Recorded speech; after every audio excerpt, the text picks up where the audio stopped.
Let's go. Na na na na. Upside down. I thought you were doing nah nah nah nah nah nah nah nah. I thought you were doing that one. Oh no, I'm doing the Ramones. Bippo goes to Buttsburg, or what is it? I have no idea. Grunty goes to Boxburg. I think it's Bottsville. Bippo goes to Bruntsburg. Something like that. Hey, welcome everyone. This is Loser Leaves Wrestling. This is the weekly wrestle. It's the weekly wrestle. If I'm not mistaken, it's the weekly wrestle. 36 weeks, really 40 weeks. I think we've missed 4 weeks intermittently over our 36 shows. I don't think we've missed that many Saturdays. I think we've actually only missed like 2. Yeah, we're doing great. Which is great. 36 shows. Tony's in the chat. Tony says Punk got punked. Boom. Yeah, I haven't gotten to talk about this. But let me tell you, Tony, I'm looking at you, Tony. The Discord was blowing up about it, and you weren't involved because you haven't joined the Discord yet. You haven't joined in. And Hassan, I'm looking at you too. Hassan Terrell's there. Hi there, guys. Hi, Hassan. Hi, Hassan. Happy to see you. Happy to hear from you. I missed Wednesday. I feel so horrible about it. I still feel really guilty. Maybe we should talk about your feelings then, basically, on your what you thought about Dynamite. Yeah, I thought it was a fun show. I enjoyed it. Obviously, everyone wants to talk about Punk and Moxley, which I'm happy to talk about. And the thing about wrestling, my life partner, Red Jefferson, the thing about wrestling is it's just so good. It's so good because when AEW does something like this, there's all of this discussion and there's some outrage. Some people really love it. There's a lot of derision. Mm-hmm. But this is something WWE does all the time and nobody sneezes at it. And I'm not saying that's a good or a bad thing. I'm just saying one audience, one fan. This is what I've discovered. This is what I've learned from the conversations that we've been having on the Discord. One fan base, the AEW fan base, they care most of all about work rate. And I know like people talk about that, how like, oh, the biggest star in AEW is match quality. It's not an individual wrestler. It's match quality. Oh, I don't like that. Yeah. Well, I don't know how to feel about it either, but like Turby, our buddy Turbs, was there. He drove 5 hours to be there for the Punk Moxley match, and he was outraged because the match was 3 minutes. He wanted to see a brawl, but they told an excellent story in those 3 minutes. I thought it was great. You got this guy, Jon Moxley, who we all take for granted as a star of AEW. He's been having a fantastic summer. Fantastic. Great match after great match. He's the fucking man. He cuts his crazy Jon Moxley promos, and then you're just going to have this guy lose to Punk, this old man who's coming off a foot injury? No. Jon Moxley is a killer. He's a fucking killer, and he killed CM Punk. And now Punk can maybe get his win back, but my issue is that they've got 1 week to tell this story. You need 3 weeks to a month to tell this story. Moxley and Punk should main event the next pay-per-view, not All Out. But you need Punk to main event All Out. All Out is this weekend, right? Yeah, it's next weekend. It's next weekend? I thought it was the 29th. No, it's the 4th. Weird. Okay, but did I tell you my theory on what's going to happen? No. Did you watch the Woos ones? Because MJF's coming back at All Out. Yeah. You know what he's going to do? He's going to help Punk win. Did we discuss this already? No, but someone else had that theory on the Discord. No, because I said it on the Discord. Oh, well, then there you go. Well, then S took it from you. S. I said it on the line. We're going to fight. That's the right decision. When did I say this? Like yesterday. I said it on Wednesday. I think it was S. It was either S or Turby. No, I don't think it was Turby. I think it was S. If it's not, I'm sorry. It makes sense. It makes sense. It makes sense. It does. It makes sense because like, you know what? Punk is bad for the AEW locker room. Yeah. And one of who hates the AEW locker room, MJF. Yeah. And he wants it to go up in flames. If he just comes out and helps Punk win, and he's not a part of the company anymore, he's just hanging out with his WWE friend because they seem to get all the attention. I agree with you. He's going to be like, I'm just going to hang out with my WWE friend because one of the thing is like, Punk, you're right. You did the right thing. You became a WWE legend. Now you get all the money you want. And I have to go to WWE. He won't say that. He's just like, I can't wait. Let me hang out with you. You know what that sets up perfectly? Whether they want to do it or not, it sets up heel CM Punk versus Hangman. It sets it up perfectly. And Punk can say like, I'm not the problem here. You're all the problem. I'm not the one that's cancer. You are. And then they can start that feud. And Punk's such a good heel. And the thing about it is, if we're being honest from a business perspective, CM Punk is good for AEW because he gets eyes on the product. But heel, babyface, it doesn't fucking matter. It's CM Punk. Yeah. So make him heel. Make him heel. Him and MJF together is insane. It's insane. And then eventually Punk turns on MJF and you turn MJF into a mega babyface. You could do that too if you wanted. I believe that MJF will never be babyface. Sure. Because he's too smart. Yeah. Well, he wouldn't change on his character. There are people that are going to cheer him, but his character's not going to change. I don't think his character needs to change for him to be a babyface. I think it has to in order for him to be a babyface. Like he'll get like the cheers and then he'll just be like, but I fucking hate you. Yeah. Well, he would be this generation's Austin. You. Maybe. Hassan, oh God, what I hate that. But Austin was a working person. This is he's a heel. Yuppie trash. Well, that's true. That is true. Hassan says, "Did you miss me?" Of course we missed you, Hassan. Of course. Wizzy to Be says, "You should feel bad, Red. Red said he wanted JR to die on Wednesday." I didn't say that. You were listening to Redley697. This is not true. Redley697 said JR should die. You're saying that I was trying to imply that. Redley's a troll. That's a slippery slope. Hassan says, I saw AEW Rampage yesterday on my DVR after SmackDown. Let's talk about Rampage. I thought this was a good show. You did? I did. Because I think what they did, there are some things that I didn't care about for sure. But it felt like, and look, the bar for Rampage right now in my head is set pretty low. But it felt like a very fun episode of Superstars, or like an early episode of Raw, like a 93, 94 episode of Raw. It's an hour. There's a good match in the beginning. There's a good match at the end, and they sandwiched like some squash matches, some segments. Like, I felt like the show flowed well, better than normal. I don't know. I feel like the middle part was just such a bummer. And honestly, the first match I don't think was very good. The Dark Order versus the House of Black. Oh, yeah, you're right. It was fun. It was whatever. It was really whatever. What we got, though, from that is that the Dark Order are moving on. Yeah. Which I think is some sort of weird Tony Khan apology.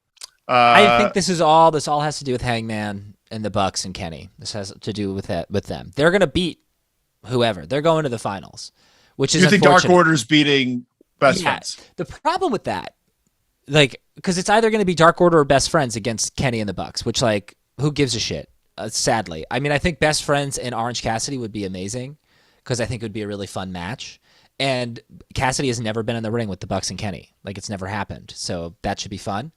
But it's kind of like, if you look at the All Out card, for me personally, this doesn't feel like a Pro Wrestling Guerrilla show, like so many of their other pay-per-views, where it's just like mega match after mega match after mega match with no story to any of them. This actually feels like Ricky versus Powerhouse, Jungle Boy versus Christian. There's actual feuds going into some of these matches, so it feels like more of a real wrestling pay-per-view, which I'm excited about. But the only bad booking to me is you have the finals of the six of the trios tournament for the first ever trios champion, but you're going to have two other trios matches on that card as well, because you've got the Wardlow FTR one already booked. Yeah, that's weird. And then you're also definitely going towards a House of Black versus Sting, Darby, and Miro as well. So now you've got two higher profile trios matches. You think that's happening at All Out? I do. Yeah, because I guess what else is Darby Right, you're going to leave Darby, Sting, House of Black, Miro. You're going to leave all these guys off the pay-per-view? Come on. You got to put them on there. And now that's 3 trios matches. And of those 3, the lowest profile is the finals for your titles, your first ever champions.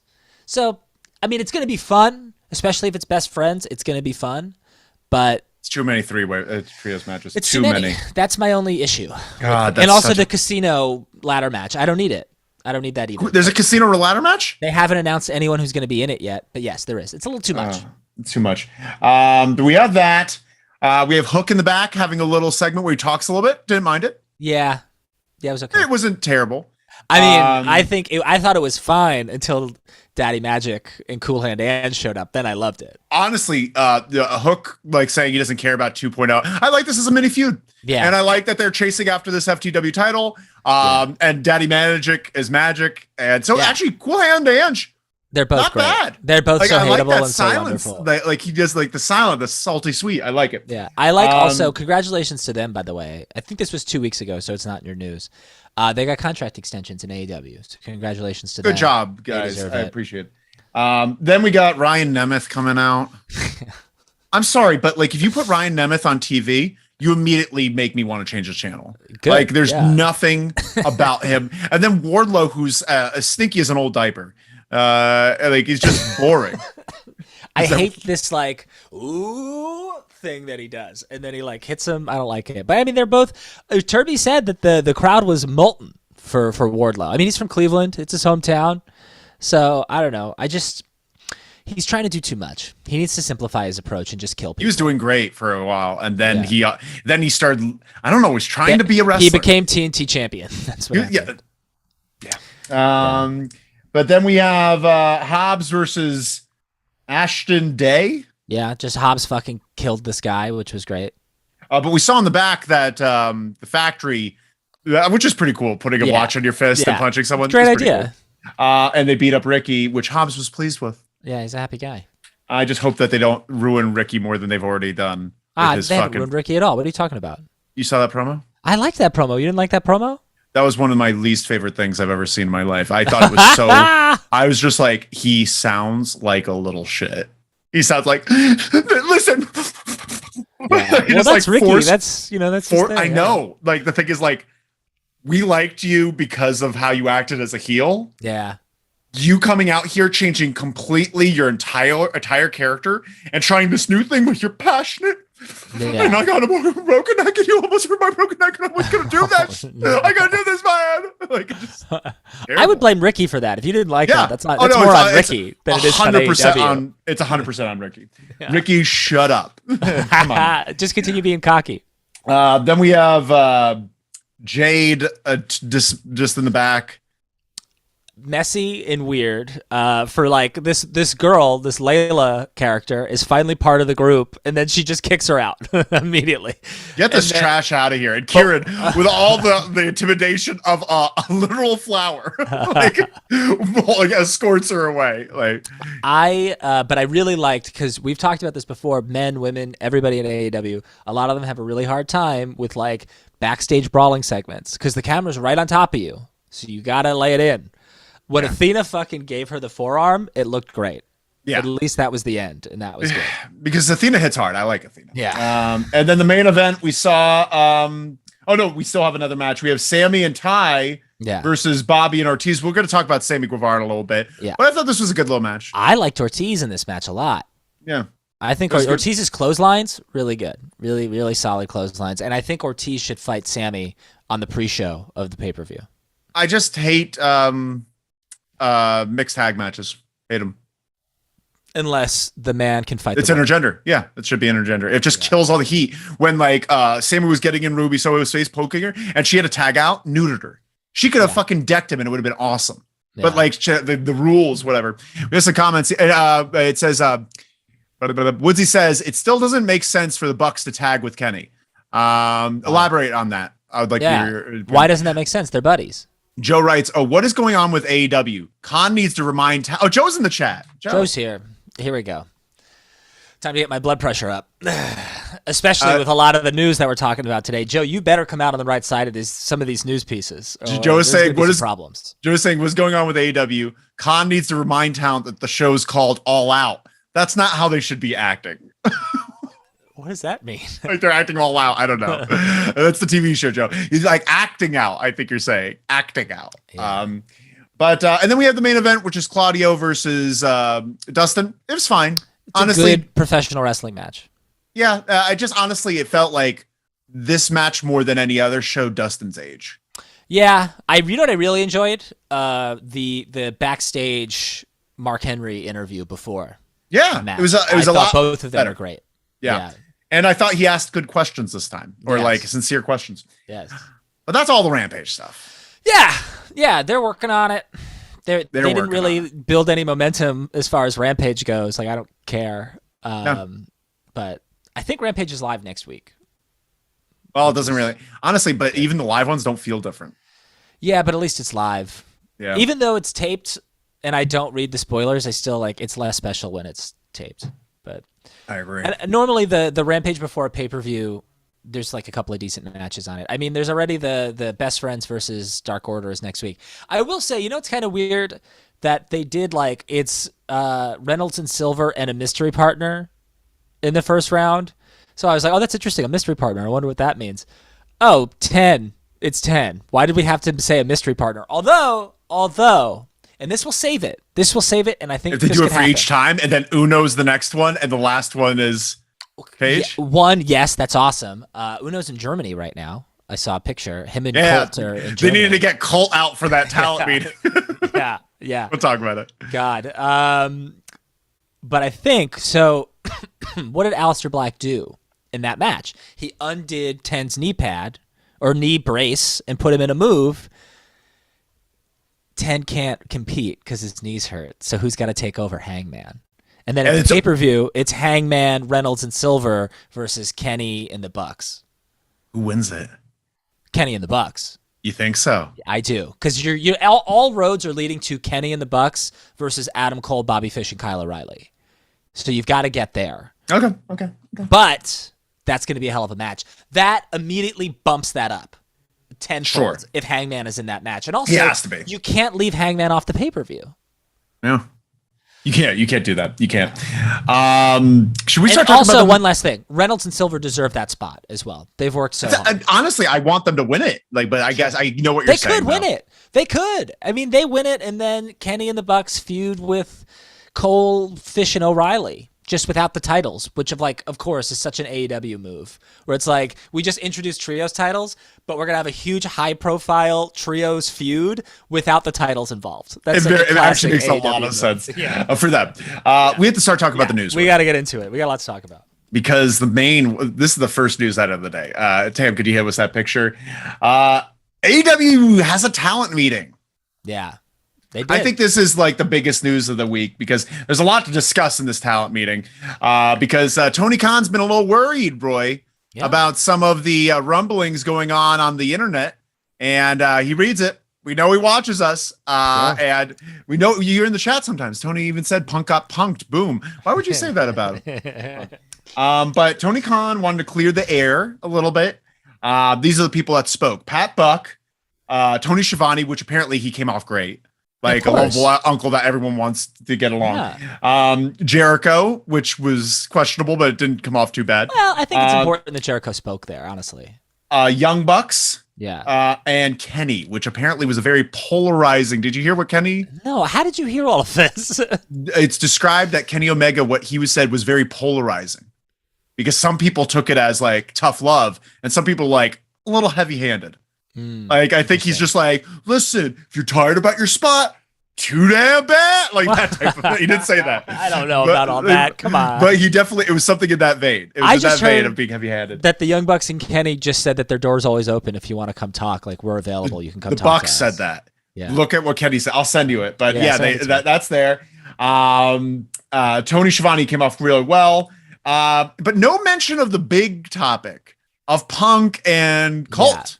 Yeah. Which is the big topic because I think that's what's causing a lot of the rumblings. It seems like that's where it all began. Yeah. They purposely sent Colt away to Germany so that he can't be here for this talent because it had to have been. Colt had nothing to do with the video game. Colt was doing nothing with the video game. And they're just like, really? He's like in Ring of Honor. Like, I think Uno too. Like Uno, the only reason Uno is still around is because of the video game. I think because Stu left. I think they offered Stu and Uno contracts probably for either the same that they were making or maybe even less. And Stu's like, fuck you, I know my worth. But Uno's like, I know my worth, but I also really love video games and I can just work on this. I'll get paid and just like focus on the video game for a while, which is a shame because he's a great wrestler. Oh, great wrestler. He's the best. Yeah, I don't know. I don't know. Where were we? I got lost. We're talking about just the fact that they sent Colt away just so he wouldn't be at the meeting because they don't want that. Punk is so afraid of actually touching something that Colt touched. Like, I don't want those germs. Colt's it's such an amazing thing, right? And like, look, we are speculating. This is all speculation. I'm not. None of this is fact. But I just love it. I love that Punk, for all intents and purposes, no matter how much everybody loves him, and no matter how much everyone looked up to him when he was in the WWE, he's a WWE guy. He is. And Colt is like an indie hero.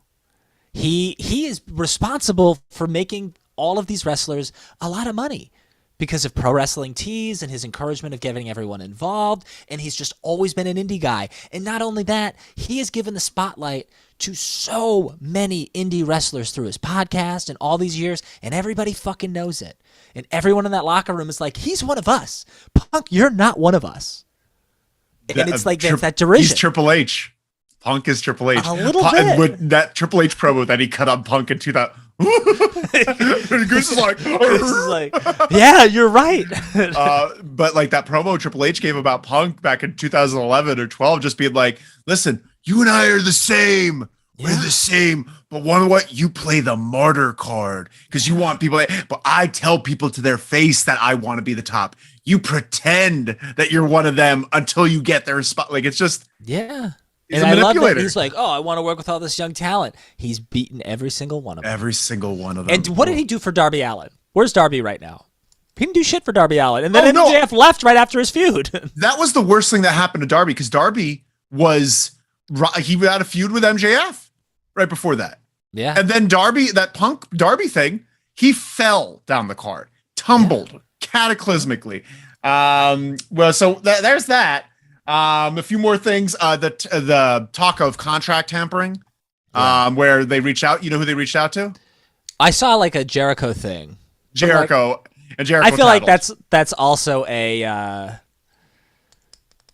like a red herring in some way. I feel like he's like maybe, but I read that they reached out to multiple people. But maybe, but like the thing is, if he's taking like he'll be questioned in a lawsuit, so he wouldn't be saying that necessarily unless like that's a big thing to fib about. And Jericho does seem like the type, and I do honestly completely believe that he's really happy in AEW because Jericho's an egomaniac, and they treat Jericho like royalty. They let him do whatever he wants, and that wouldn't happen in the WWE. So I think he went to Tony Khan and he's like, hey, just so you know, I'm really happy here because you let me do whatever I want. I'm literally called the Wizard right now. Yeah. It really is funny. And also just a brief thing, Warner Brothers, the relationship with Warner Brothers Discovery and AEW is apparently pretty strong, but they did ask, watch on the language. Yeah, I wish I had my phone in front of me so I could read this. I had the full report of what Discovery had said about AEW. And yeah, so I guess there were rumors that Warner Brothers wanted to cut Dynamite to 1 hour. And yeah, but that was a lie. Yeah, that was a complete lie. And they feel good about it, and they feel good about the ratings. And I hope that just bodes well for them as far as contract goes. I just want them to just continue to be strong. Look, all of this shit, all of this fucking drama and all this shit, it was bound to happen. And it's probably been happening since the beginning of the company. But loose lips sink ships. And I think it wasn't until recently that people started talking about it. I think it's always been happening, but now people are starting to blab a little bit. And I think honestly, maybe the catalyst of this was Punk and Cabana. Yeah. But the thing that really tore open that back room was MJF. Sure. Yeah. I think MJF stirred a lot of shit with his stuff, and I think that got a lot of rumblings going because I think he really did stir the pot, and I think Tony's pretty upset about it. Yeah, I think that's what happens. And Tony Khan had to look himself in the mirror and say, what's more important, a happy and healthy locker room long term without any bumps in the road, or bringing in megastars like Punk and Bryan and Claudio and Cole and Malachi and just all these guys from the WWE that got released. Like, because inevitably when you bring all those guys in, the originals are going to be like, hey, what the fuck? Where's my money? Where's my spot? What's going on here? You know? I'm sorry. No, continue. I don't mean to interrupt. That's all I got. Woodsy to B says the Bucks brought the chair that Christian used to take the Impact title from Kenny. The Bucks then let Hangman hit two buckshot lariats, costing Kenny the AEW title. Oh, in reference I to why. see. So the Bucks brought the chair that Christian used to take the Impact title from Kenny. The Bucks then let Hangman hit to. Okay, no, but the thing is, like, Good they storytelling. like Kenny. Yeah. They love Kenny. Yeah. It's just that they're also friends with. They let him do that, but they didn't. Did they give him the chair? I think it was an accident. I don't think they gave him the chair. I think they put let the it chair in happen. the ring and it happened. I think the hanger thing, that's a good point there, Woodsy. And my feeling about that is that they could easily tell the story, and I like to think that this actually happened, even though it obviously didn't because wrestling's fake, where they sat down with Kenny, and Kenny was like, hey, why'd that happen? What'd you do? Why didn't you stop him? And they were just like, hey, we've been shitty to him, and he, he deserved this moment, and you're hurt, so you should go home anyway. And Kenny was like, oh, geez, okay. Guys. You always make so much sense, Bucks. Yeah. But yeah, there's that. So it's very interesting. We'll follow the talent developments as they go. Yeah. But there's also more rumblings, Roy. There's more rumblings. Let's start with here first. Let's start with here. Next slide, Tim. Thunder Rosa. Yeah, this one's tough. Thunder Rosa. So this past week on Dynamite, she said that she was in pain and that she needed to take some time off. I immediately thought mental health issues. Yeah. But it turns out she's been having back issues for a while. Yeah. Bulging discs, from what I heard. Man, been there. I have a bulging disc. Oh, really? Did you know that? Oh, I have one bulging disc. One bulging. Herniated disc or bulging disc, whichever's lesser. I have one of those. Bulging is lesser. Yeah, that one then. But so she's having this pain, but there's also just the rumblings that have been coming out, and we've been talking about it for a while. Sandbagging, the unprofessional. Did you hear this thing about Jamie Hayter? That she broke her nose? Well, did you hear what happened after? So yeah, from what I heard, she broke her nose and then immediately just hid in the bathroom for a while. Yeah, what a bummer. And not only that, apparently she's been real rude to AEW extras. Did you hear about that? I didn't. I heard that. I didn't heard that, but I heard that she was good at getting locals jobs. Apparently she treats them like shit. Like apparently, like she'll just start ridiculing or like, no, who trained you? Like shit like that. Like she'll just be really rude. Yeah. But then also there's a bunch of people that like Ivelisse that's just like, yeah, she's a piece of shit. Yeah. Fucking hate her. She's unprofessional and she hurts you in the ring. Yeah. She's apparently hits really hard, and Britt Baker not a fan. Yeah, I've heard that they hate each other, but I've also heard that they're willing to continue to do business with one another because it's what's best for business, and that's professionals. That's professionalism right there. I think that Britt's professional. I don't think Thunder Rosa's terrible. That Maria Schiffer match was her fault. Yeah, we've had some talks on this show, some speculation that she's not the most professional, and I guess our speculation is coming to fruition here. And it was funny. I was listening to Meltzer, and he was saying that since they took the title off Britt Baker, the division has really kind of lost its momentum. And I would argue that the division never really had a ton of momentum in the first place, but they need to get that women's division on track ASAP because they've got the reality show coming, AEW Women, or whatever it's called. And on top of that, Triple H is throwing all of his chips into the women's division. Yeah. He knows that he may not be able to compete work rate wise with and I'm not saying they're not going to have bad matches. Like Drew McIntyre and Roman Reigns are going to have great matches, but like from a work rate perspective, who's going to have a better match? Like Drew McIntyre, Roman Reigns, or whoever in AEW, Bryan Danielson and Daniel Garcia or whatever. But he knows that the Achilles heel of AEW, the biggest Achilles heel on screen for AEW is the women's division. And he's got this great fucking women's division that he's cultivated. So he's going to put all his eggs in that fucking basket. So they better get that women's division on track immediately because they have the talent for it. They're just not booking it well. And just like WWE, the things that they're doing right now with the women's division, like the women's tag tournament, they're getting so much time. Yeah. They're bringing they're making important stables like Bayley's stable right now. Yeah. There's some things actually I'll talk about in the news, but it's really the only shit I'm interested in. Actively interested in. I'll watch Raw here and there, but I will go out of my way to watch a Bayley segment. No, but it's we'll talk in a sec. Yeah. But we're not done with AEW though, Roy, because we still got some more drama backstage. Friend of the show, Sammy Guevara, was hurt, was attacked by the loser, stinky garbage man, Eddie Kingston. No, we love Eddie Kingston. Eddie Kingston. Apparently, Sammy Guevara and because they're getting ready, they were supposed to have a match at All Out. It was the first match that was announced for the show, and then got taken off. legitimately don't like each other. Apparently, he said in a thing that like an interview that was supposed to be put on Rampage but was cut. Eddie Kingston's a fat piece of shit. Yeah. And then Eddie Kingston confronts him about it. Yeah. And instead of like talking to him about it, he just kind of laughs at him. Yeah. And then Eddie's just like, I'm going to kill you. I'm going to kill you. And then crybaby Sammy's just like, oh, he's trying to kill me. Well, and, the thing is, so like Tony Khan suspended him. The thing that I don't like the most about this, look, Eddie Kingston's going to be Eddie Kingston. And I am of the impression, and not everyone feels this way, and I understand, that you have to treat people differently according to who they are as a human. I have different expectations for you than I do versus other friends because I know you differently than I know other people, and you're not like everybody else, just like whatever isn't like anybody else. We're all our own people. Sure. So you're going to have to treat – and so the story goes, I guess, that Sammy cuts this interview, says whatever he says, and then as he comes through the curtain in Gorilla, Eddie's there. And then he just starts fucking yelling at him and like tearing him up. And he's making a big scene, and he's like, you can't call me a fat piece of shit. You can't. Because I think, first of all, he's like, fuck you. That's my body. Second of all, he's like, I'm going to beat you. The plan is for Eddie to beat Sammy at the pay-per-view. And he's like, why does my win matter if I'm just a fat piece of shit? Like, why does that matter? Well, it's stupid for Sammy. It's not even stupid for him because you're like, oh, you lose to a fat piece of shit.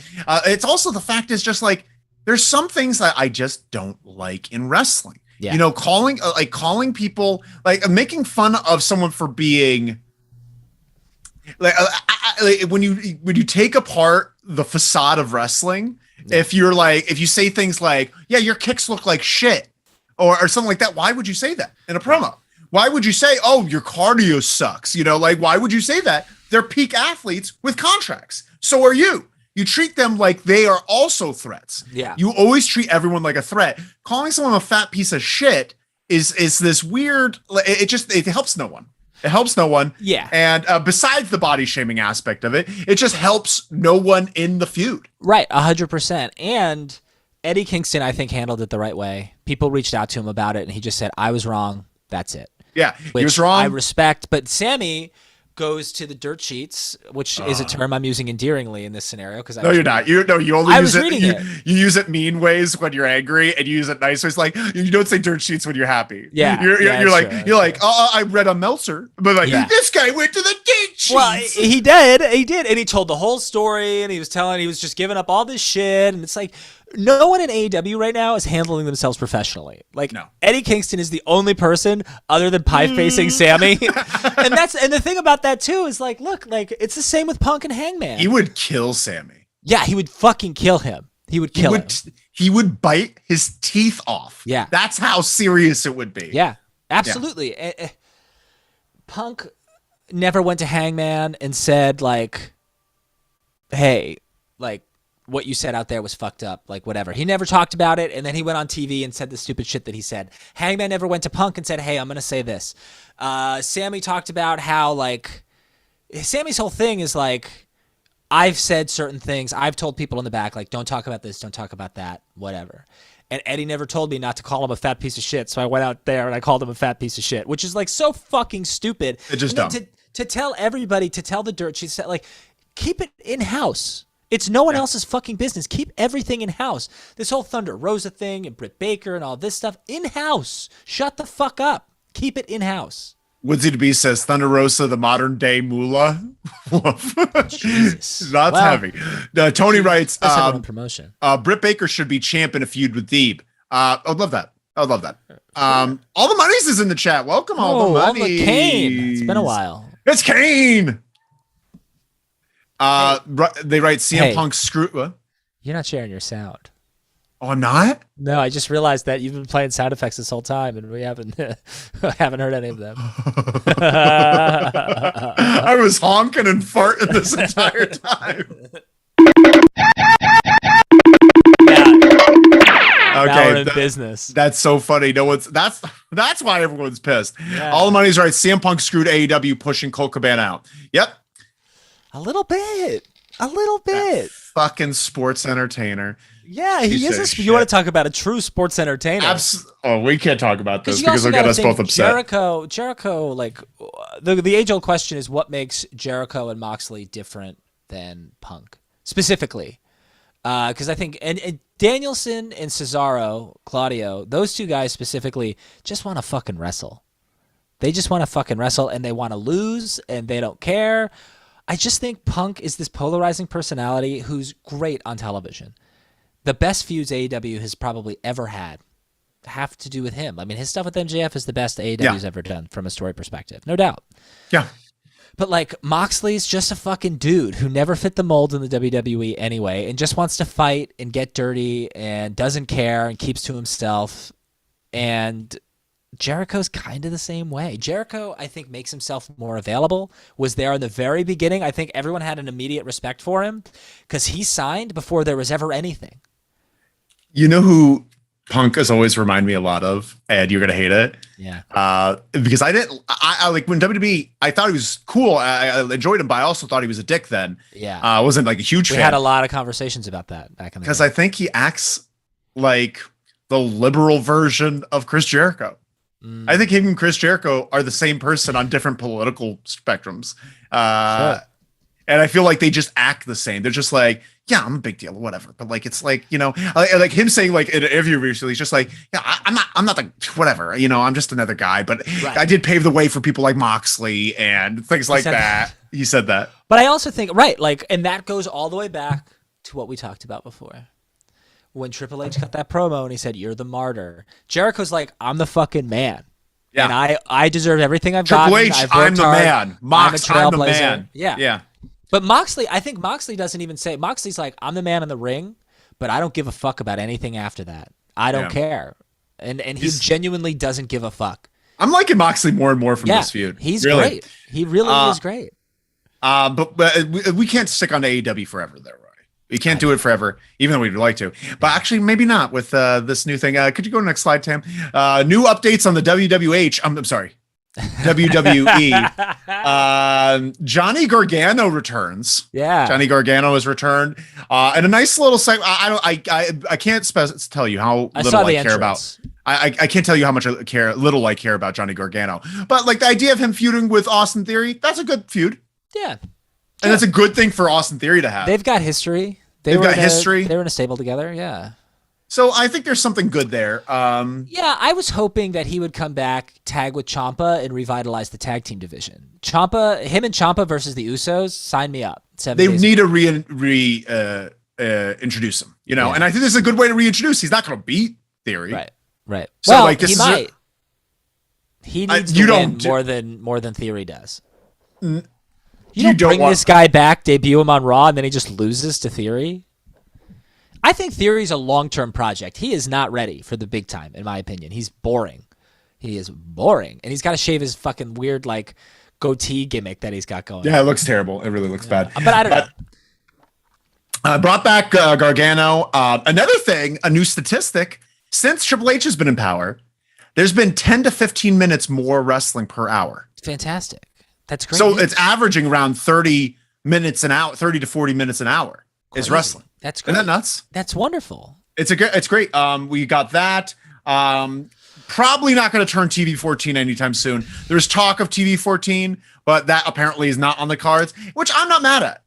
Sure. I want Triple H to have blood at his disposal, but they're never going to do it. That's probably not. Because that guy loved to bleed. He loved to bleed. I learned what blading was besides from Secrets of Pro Wrestling, the camera accidentally cut to him after the Triple H, well, his name is Triple H, Foley match from Royal Rumble 2000. Triple H wins, and then he's like kind of doing that thing where he lays down and like kind of sits up, and he's like, ugh, and he's cutting himself, and the camera accidentally cuts to him as he was cutting himself, and I like after the match. Yeah, because he wanted to make sure that there was the money shot, and he was gushing. Oh, I missed that. I have to go look at that now. That's actually really interesting. But yeah, no, so probably that. And also probably no draft this year or coming soon. I saw that. That's interesting. I'm happy with that. Why? Because the sides haven't been made important. No. This is Triple H's time to actually make both brands feel like a brand and his image. And then next year, the draft. I can't wait for the draft once this means something. I was already excited for the draft, to be honest with you. Yeah, I'm excited for it. But like, if it hold off a year, let him really reestablish where he wants his pieces and how he wants to treat them. and then have a draft once things are like up and running. Maybe just like I'm saying, like summer of next year. Yeah. Let's wait to that. That's my thought. I would think I would think 2 to 3 weeks after WrestleMania. Yeah, that's fine too. Your years are WrestleMania to WrestleMania. And my whole thought, I was excited for the draft this year because now Triple H gets to reset his pieces. And then he can reestablish the brands, and we got to figure out these 2 titles. And like, are you on Team Triple H yet? I'm not on Team Triple H. Just say yes. I'm ultimately. Say I am Team Triple H. You got to say it. I'm gonna say that. I'm not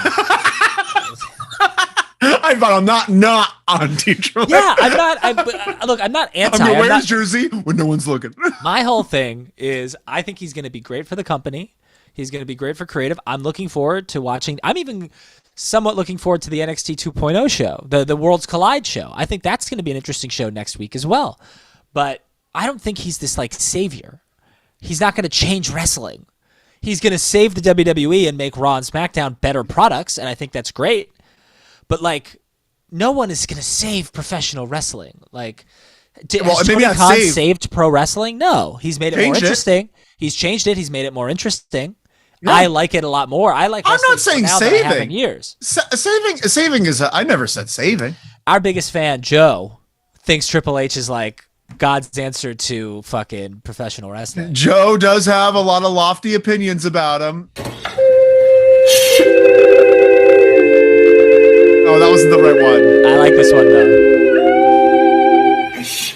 Sheesh. Oh, son of a bitch! Why are you yelling at me? Renette is in the chat. Hey, Bell. Let's give you a little honk here for you. How are they? Bell writes, I think Theory will be the guy, but I think Triple H will build him up properly. Yeah, I think that's why I think that. That's a good call, Bell. But Bell writes, the draft should be after WrestleMania because that's the reset. Okay. Right. What were you saying? I just think of a traditional build for a wrestler. I mean, Steve Austin was Steve Austin for a year, if not more, before WrestleMania 14. I get it. I'm just saying that he just won the championship, and something that Triple H seems to like to do is not switch championships so quickly. Good. But that means like Johnny Gargano. Who's the champion? I thought Lashley was still the U.S. champion. I thought Theory had the belt. I thought Lashley had the belt. Well, then I have no idea. Then, who's the U.S. champion? If he doesn't, who's the U.S. champion? Let's find out. I think it's Lashley. Lashley. Bring back Leo Rush. U.S. championship. They don't just tell me? Why aren't they just telling me? Current U.S. champion. All right. Why aren't they just telling me? Professional wrestler. Why is it so difficult? Why current? Here, I got it. Why? Champion? Bobby Lashley. It's Bobby Lashley. Oh, well, good. But then, yes, he should. He won it on July 2nd. Oh, that fooled me. But yeah, so there's that. Triple H is doing a great job, and we're all proud of Triple H's work. Yeah. Something else that he did recently. Next slide there, Tam. Jeff Jarrett is gone. Jarrett is gone, and Road Dogg's back in. And I'm assuming that this was a mutual thing. Yeah, probably. I'm assuming Jeff Jarrett's just like, this is nice and everything, but Conrad's got something heating up, and I want to work more with Conrad and do more of that stuff. And Road Dogg's like, I need a job. We're best friends. Want to swap? Yeah. And they swapped. Yeah. Yeah. I don't think Road Dogg ever really wanted to. I know he's probably going to continue doing that podcast because it's probably good money for him. Yeah. But I doubt he ever really had any real motivation to ever do that. If it was up to him, he'd just continue working backstage forever. He loves it. He loves it. Yeah, and he's like ragging on Punk. Have you heard some of the things Road Dogg's been saying about Punk? He said something about how like Punk's like difficult to work for or like work with. Yeah. Whatever. I believe it. Yeah, sure. I believe he's a real pain in the ass. But I also think Road Dogg is a questionable person. Yeah, but he's in there running live events, which should be whatever. But I'm excited to see what's going on with Jeff Jarrett and Conrad. Me too. I'm getting distracted by pictures of the U.S. title. I'm going to get away from that. Do you think, so we were talking about a last match idea of DDP versus Matt Cardona. Yeah. One of who would be a great last match? And I don't know if he'd do it because he probably wants more matches, but he's young enough to have a really good last match. Bubba Ray. Bully. Put Bully in against Cardona. That'd be great. I love Bully. Bully's a great wrestler. I know. Bully is a great wrestler. You don't think Bully's a great wrestler? Give me some examples of matches, and I'll go watch them. I'm not saying I'm doubting it. I'm just saying maybe I haven't seen the right matches. Any match he's in. Yeah, sure. You pick a match he's in, and everything he does looks good. It makes sense. It's impactful. He's an enormous guy that moves very fast. Okay. Look at his elbow drops. I fell asleep last night watching Impact Plus, the app. My brother's got a subscription, and I woke up this morning to a in-ring promo from 2008 with Kurt Angle and the Dudleys, and Kurt Angle is getting set up on blind dates from Bubba Ray. Bubba Ray's setting him up on some blind dates.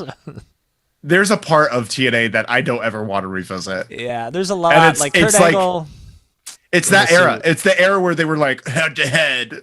Well, so that's actually the sad thing is that's pre-head to head. That's right around that area. It's like what it's like 2008 to 2011. They were just kind of like on spike. 2000, like late 2000. Well, it's interesting because like Foley comes in 08, 09 before the Hogan era. The Hogan era is when it really kind of starts to go downhill in a big way. But I mean, Russo was always booking, so it was always questionable. Mm-hmm. But yeah, I've always wanted to watch it. Maybe we'll do this as an empty arena. Watch Bully Ray's series of matches with AJ Styles. When Bully Ray is like peak condition, he's the champion. Yeah, you remember Cavzilla? Is that what he was called? Look at his calves in that time frame. Nuts. Yeah, I will. I'll look at big his man. Bell writes Bobby Lashley in reference to that, and then Woodsy B says Lashley has been a fantastic U.S. champ. And absolutely. I'm happy with that. I'm happy with that. Yeah. We have to keep moving on though, Roy. We have some other things to talk about because Vince McMahon. Next slide there, Tim. Vince McMahon, the documentary on Netflix. Yeah, it's a go, huh? Still going on. I'm excited for that. Yeah. You look. Very excited. The guy deserved to lose his job. The guy deserved to have to retire. The guy deserved all of that. But ultimately, I'm going to stop talking right there. No. I want to hear the story. Yeah, I they should cover it. They should cover the whole thing. The story's important. Didn't they say that this is like the most expensive documentary Netflix has ever done?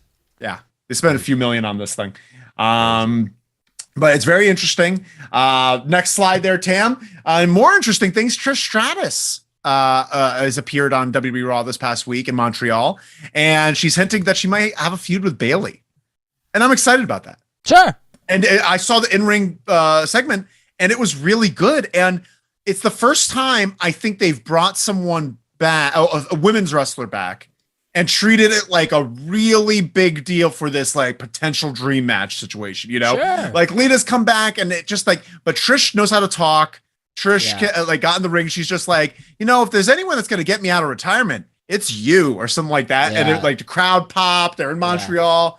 Yeah. It was just really cool. Were they in Montreal or were they in Toronto? Are they in Toronto this week? They're in Canada. Yeah. Trish Stratus definitely gets her flowers. People definitely give her a lot of credit, but she was in my lifetime as a wrestling fan from age 8 in 1998 through 10 years or so. She was like the first legitimate women's wrestler I ever saw as a fan. And then you get your Victorias and your Jazzes and your Molly Hollies and all of those people, and who were all fantastic. Lita, but Trish Stratus had to start from nothing. I mean, she was a valet for TNA with Test and Albert, and then she did the Vince thing, and then by 2002 she's wrestling Jazz and Victoria, and she's having hardcore matches, and she's doing all this shit. Like 2006, she's the best women's wrestler, the top of the women's wrestling food chain. And then she passed the torch to Mickie James, who's also fantastic. But yeah, I'm very happy for her, and I want to see where this goes on. I have 2 bummer news segments right after this. That I wish I didn't put them separately. I wish I could just group them together. But next slide there, Tam. Savio Vega's not doing well. Oh, is that true? Savio Vega has some unknown health condition that they're not disclosing because it's Puerto Rico wrestling company and they're very shady. But his most recent match was a month ago he tagged with the guy that killed Bruiser Brody. Yeah. Because apparently he still wrestles. Yeah, something like that. And that was his most recent match. And he's not doing well. Do you have a favorite Savio Vega moment? It's so funny that you mentioned that because I watch Wrestling with Regret on YouTube, and he just reviewed Brian Zane just reviewed SummerSlam 97, and they talked about the forming of Los Boricuas after Savio Vega got kicked out of the nation. and the whole like gang wars thing, which I think is so interesting. What a booking choice. And Savio Vega did this spinning heel kick where he kicks the guy and he flips out of the ring and lands on his feet, and it's really cool. That's and pretty cool. Yeah, his strap matches against Austin in the WWF are really great. There's also this funny moment that Brian Zane called out in the build to this. It was at the pay-per-view at SummerSlam 97. It was Los Boricuas versus DOA in a 8-man. And I guess there's a segment on Raw leading. Yeah, it's a terrible match. Leading up to this, though, there's a segment where Savio Vega runs out to the ring and he's like, cameraman, come to the back. Someone's there's something happening backstage. Something's getting hurt. You got to come back. And he literally grabs a cameraman and makes the cameraman run with him to the back. And they cut to the back, and it's the 3 other members of Los Boricuas standing there, or 2 of them. And 3 of the 4 bikes of DOA, because they were all motorcyclists, were there, and they're like, where's the other bike? And then the camera spins and zooms in, and there's just one bike is on the ground, and another member of Los Boricuas has a garbage can. It just keeps hitting the motorcycle with the garbage can a bunch of times. It's stupid. It's so stupid. That's very but it's funny. great. Yeah, Savio Vega's cool, man. He's a cool dude. I always remember I hating him. I hated him when I first saw him, because like I saw him when I was like 99, 2000, and I'd get the old VHSs from Blockbuster. Yes. So I'd see him just like, who is this fucking shithead? But then I saw him do a big jumping heel kick, and I was just like, oh. The big jumping heel kick's awesome. I like big guys that can move. He's a chubby guy that can move. Yeah. Also, interesting fact, one of the first ever wrestling figures I owned was a Savio Vega. Wow, that's really funny. Because it was just what was left on the shelf, and I just wanted wrestling figures. So I got a Savio Vega. Yeah. He's fine. He's a fine figure. He's a fine figure. But next sad news, there. Bobby Fulton of the Fantastics. Have you heard about his... I haven't heard. What's his deal? He had pneumonia and sepsis. Oh.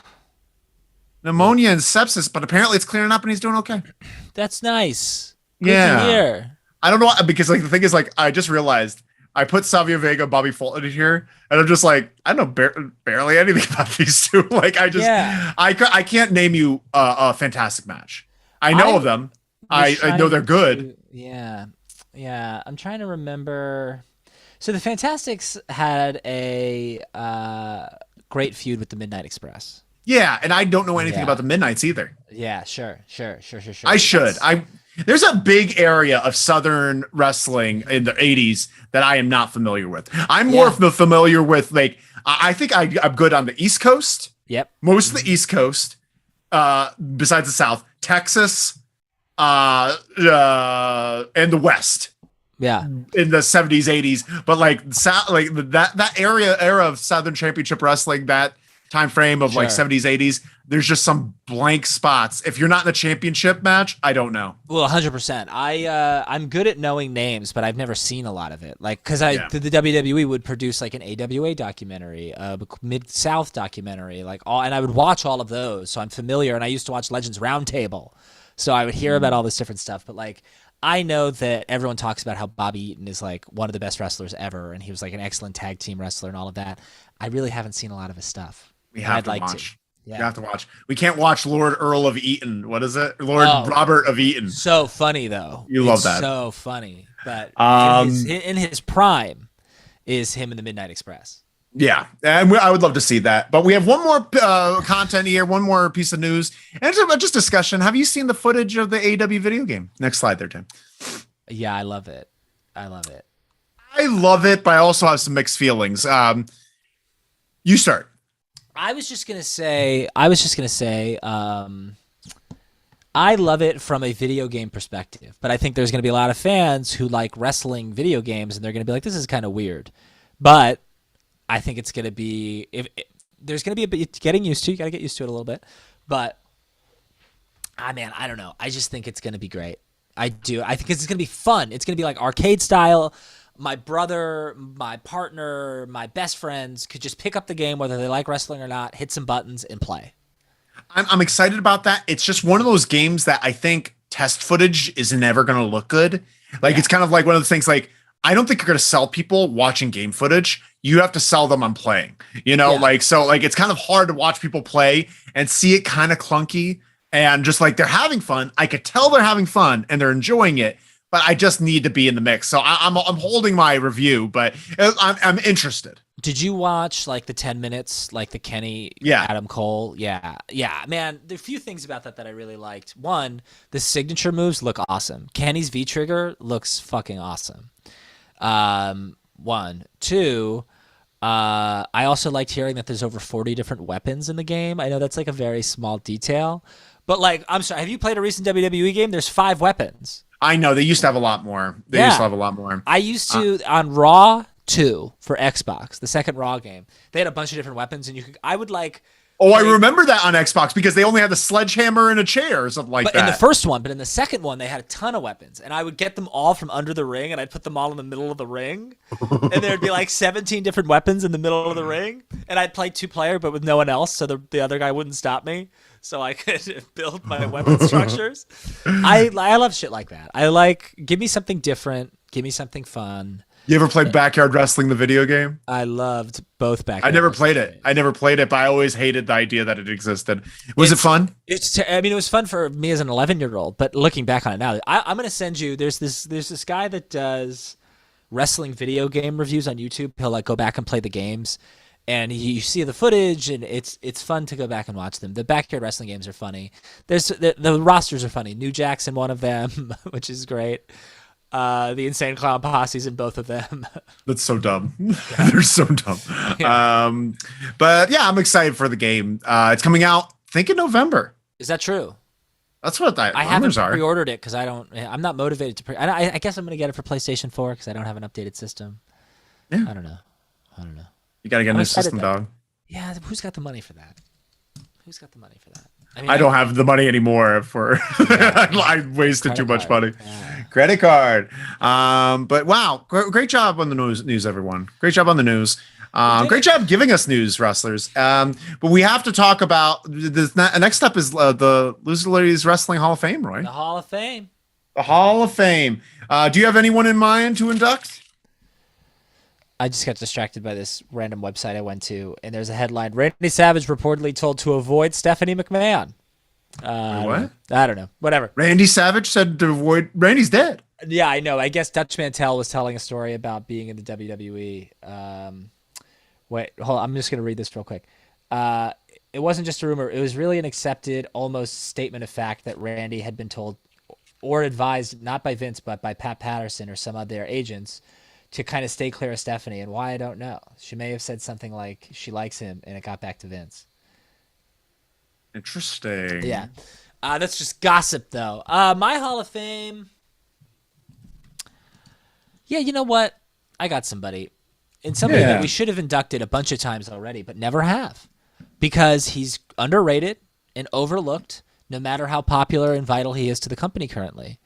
I'm inducting Jon Moxley into the AEW, the LLW Weekly Hall of Fame. We've never inducted Jon Moxley. And he's getting my vote. He is getting my vote. And looking at this past week, he is the shining star of this week. Yeah. I think that's a great idea. Is this a unanimous, the first ever unanimous Hall of Fame inductee, Jon Moxley? That's not the first ever. I think we had inducted Sean Spears at the same time. Yeah, I think so too. Yeah. Sean Spears, a guy whose spot's no longer protected now that Cody's not in the company. Although maybe he comes back with MJF. I think he should come back and face Miro and just be friends with Miro. Not Miro. Wardlow. My brain's not working today. No, I mean, it really is an interesting idea. It's an interesting idea. Off. Woodsy the Beast says, I'll stick with my SmackDown vs. Raw 10 on DS over the AEW video game. Whoa. Oh, come on now. Whoa, Woodsy. Whoa. You got to give it a chance. Belle writes, I'm more of an Assassin's Creed kind of girl. I can't wait to play Belle. I'm going to get it soon. I have it free on my PS Plus subscription. Oh, so wait, hold on. Talk to me about PS Plus. What's this? You pay a monthly subscription and get a bunch of free games. That's cool. How much is it? I don't even know anymore. That's hilarious. I have a problem, Roy. Apollonia got a Switch, and I was thinking about. You gotta play. Yeah, I don't. We should get the AEW game on Switch. Yeah, well, the option to play that Switch is coming up. Sure.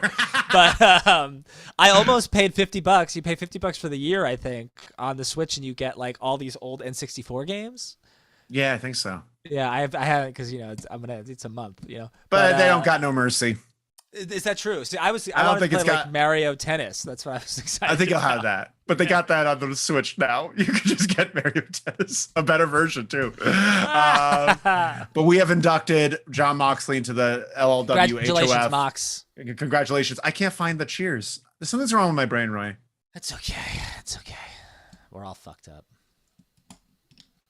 Why are you yelling at me? There we go. Thank you all so much. Hope you have a great weekend.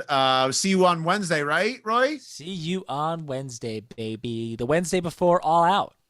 Wednesday before All Out. Everyone get excited. We'll talk to you soon. Have a great day. Bye. Bye.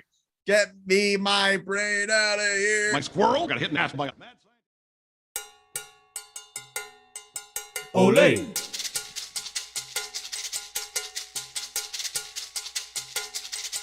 Ole.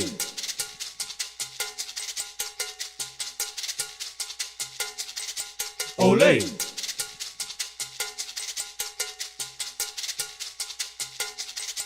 Ole.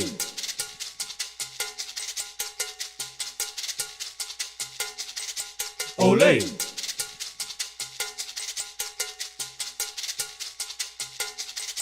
Ole.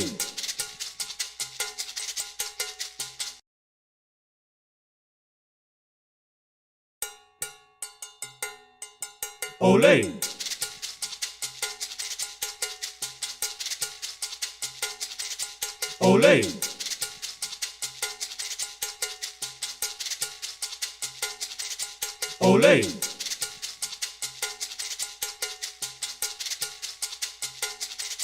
Ole.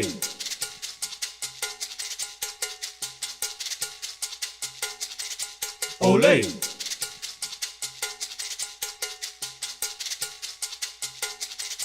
Ole.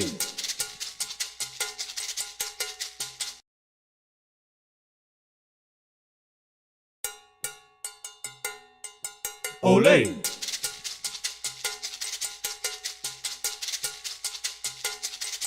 Ole.